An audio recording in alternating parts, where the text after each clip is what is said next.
My dear friend, you know, when you hit 80 like I have, people assume all you've got left to talk about is pills, pains, and how the young folks have no respect anymore.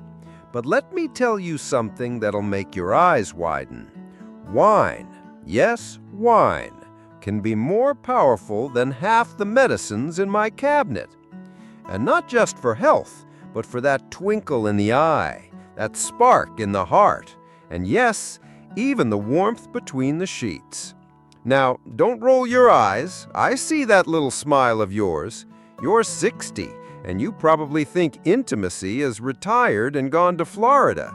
But friend, let me tell you, Florida is overcrowded, and intimacy is alive and well sipping Merlot at my kitchen table. When I was your age, I thought the same thing. I thought, Paul, you old fool, you've seen your best days. Romance is a memory, and the only circulation you'll get is in the air conditioning. But then, life reminded me that passion isn't about age, it's about circulation. Blood flow, my dear, that's the secret. And these 4 varieties of wine I'm about to share with you, they've done more for my veins and my love life than any doctor with a stethoscope ever has.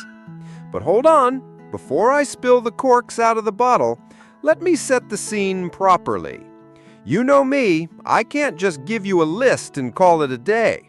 No, I need to tell you the stories, because life isn't just about the facts, it's about the tales that make those facts dance in your memory. So grab yourself a comfortable chair, maybe even a little glass of something red if you've got it, and let me walk you through how wine became one of my most loyal companions after 60. And if you're listening on YouTube right now, don't just sit there quietly. Tap that like button, leave me a comment about your favorite wine, and subscribe so you don't miss an old man's rambling that might just change your life. Now, let's get into it.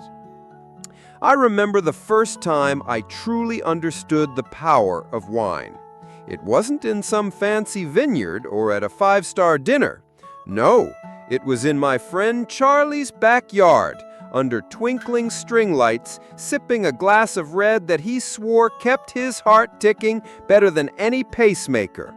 Charlie was 75 at the time and still chasing his wife around the kitchen like a teenager. I asked him, "What's your secret?" He just tapped his glass and winked. And that's when I started paying attention. Because you know me, I don't buy into health fads. I've lived long enough to see margarine become the devil, then the hero, then the devil again. I've seen eggs declared dangerous, then superfoods, then dangerous again. But wine, my friend, wine has stood the test of time. People were drinking it in ancient Rome, in the temples of Greece, and yes, even in the Bible it got a mention or two. So when I tell you about these 4 wines that improve circulation and intimacy after 60, I want you to know this isn't some TikTok trend or magazine fluff. This is wisdom seasoned with age, trial, and more than a few hilarious misadventures along the way. Let's start with the first bottle, shall we? Cabernet Sauvignon, the king of reds. If wine were a man, Cabernet would be the tall, broad-shouldered gentleman who still knows how to sweep a lady off her feet. Dark, bold, full of character, and most importantly, packed with resveratrol, that magical compound that keeps your blood vessels relaxed and your heart pumping strong. Now, here's where it gets funny. The first time I ever tried Cabernet for health, I overdid it. I thought, if 1 glass is good for the heart, 3 must be excellent. Well, my friend, let me tell you, I spent the next morning hugging the toilet bowl like it was a long-lost lover. Lesson learned, moderation. 1 glass, maybe 2, and you'll feel the benefits without calling your doctor in shame. But what I did notice, even with that 1 proper glass, was the warmth spreading through my chest, the ease in my shoulders, and yes, the return of a little spark I thought was gone. It was as if my body said, "Well, Paul, looks like we're not done dancing yet." And I'll tell you something, you don't need a dance floor to dance, if you catch my drift. Now, don't get me wrong, wine isn't a magic potion. You still need to eat decently, move your legs, and not live on cheeseburgers and TV dinners. But wine, especially Cabernet, gives you that extra push, like a friend nudging you onto the dance floor when you're hesitating at the edge. The second variety I want to share with you is Pinot Noir. If Cabernet is the king, Pinot Noir is the poet. Smooth, soft, and gentle, yet carrying a power that sneaks up on you. They say it has some of the highest levels of antioxidants of any wine, which means better circulation, less inflammation, and a heart that beats strong enough to let the rest of you follow suit. I once brought a bottle of Pinot Noir to a date. Yes, even at 78, I still go on dates. Don't look so shocked. Age doesn't cancel romance. It just makes you more selective. Anyway, this lady, Margaret, she took one sip of that Pinot, closed her eyes and said, "Paul, this feels like velvet." And let me tell you, so did the evening that followed. That's the thing about Pinot. It doesn't come in loud and heavy.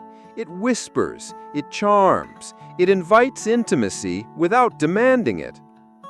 Now, friend, I want to pause here and remind anyone listening, life after 60 isn't about slowing down to nothing. It's about adjusting the pace, enjoying the flavors, and finding new ways to feel alive. Too many people think intimacy has an expiration date, like a carton of milk. But intimacy isn't milk, it's wine. It gets richer, deeper, more meaningful with age. So if you're 60, 70, or even 80 like me, don't you dare think the fire has gone out. You've just got to stoke it differently. And these wines, my friend, they're like kindling for the soul. Now, I've still got 2 more varieties to share with you, but before I do, let me throw a little challenge your way.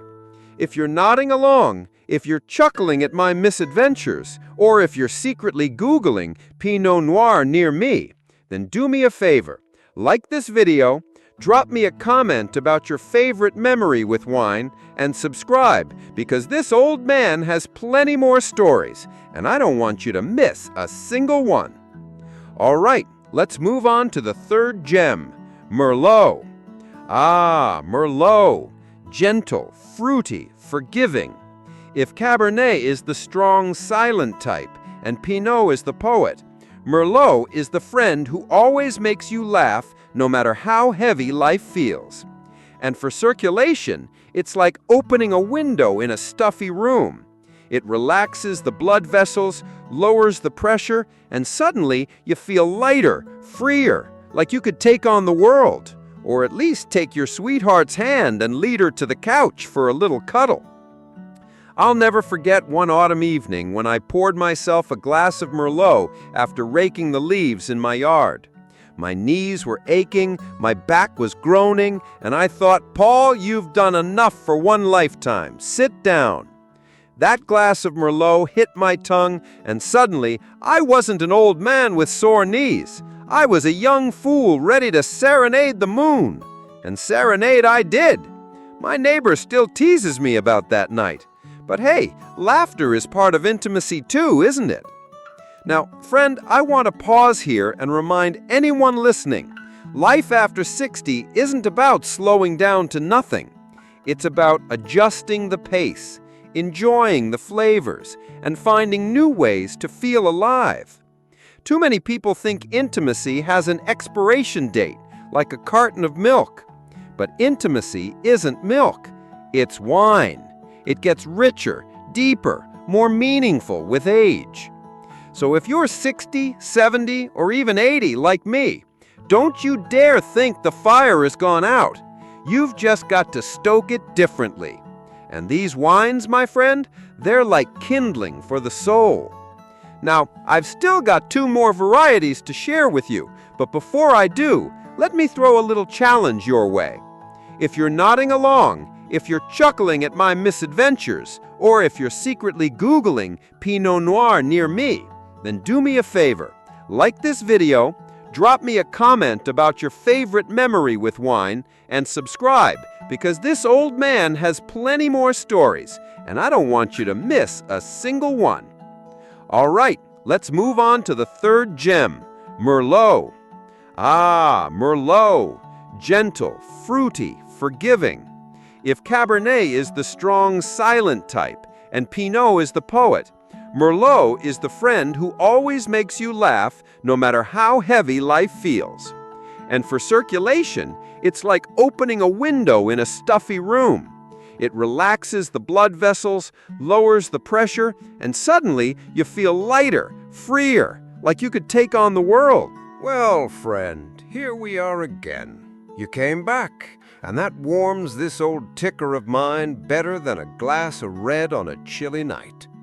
You know, when I first started talking to you about these wines, I thought maybe you'd drift off somewhere halfway through, distracted by a new recipe on the TV, or a neighbor hollering about his dog. But no, you're here, still curious, still leaning in, which tells me you and I are in for a real heart-to-heart. Now, let me tell you, one thing I've learned over these 80 years is that life doesn't give you intimacy on a silver platter after 60. It's not like those cheesy commercials showing gray-haired couples running on the beach, holding hands, laughing like they don't have arthritis in their knees.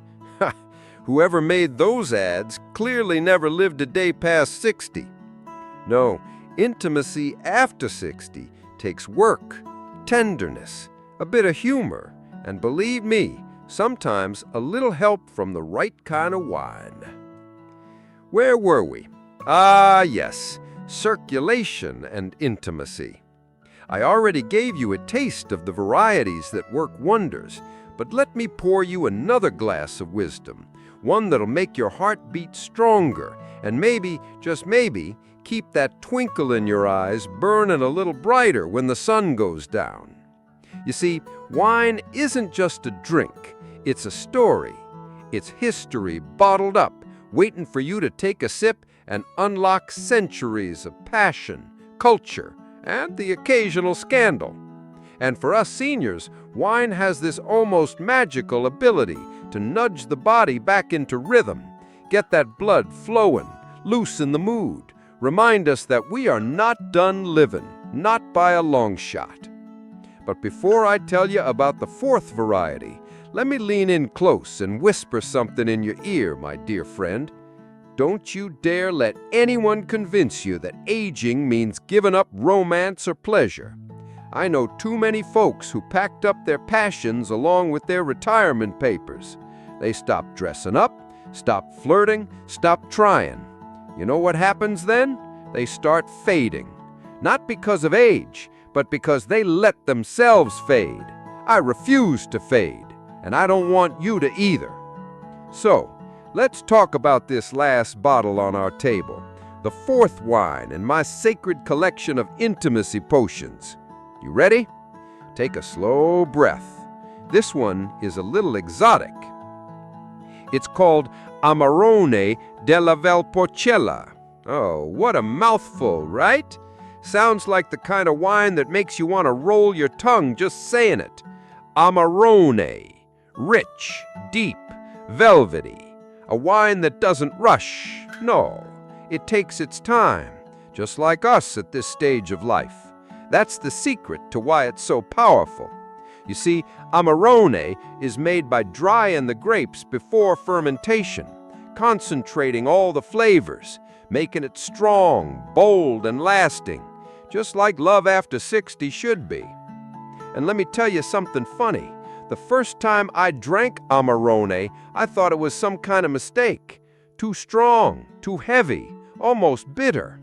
But the more I sipped, the more I understood. It wasn't a mistake. It was wisdom in liquid form. It taught me that sometimes the richest pleasures in life come only after patience. That's a lesson you and I both understand, don't you? You can't rush experience. You can't rush intimacy. And you sure as heck can't rush Amarone. Now, here's what Amarone does for us. It's packed with polyphenols, the little compounds that keep our veins and arteries flexible. Imagine your veins and arteries dancing instead of creaking.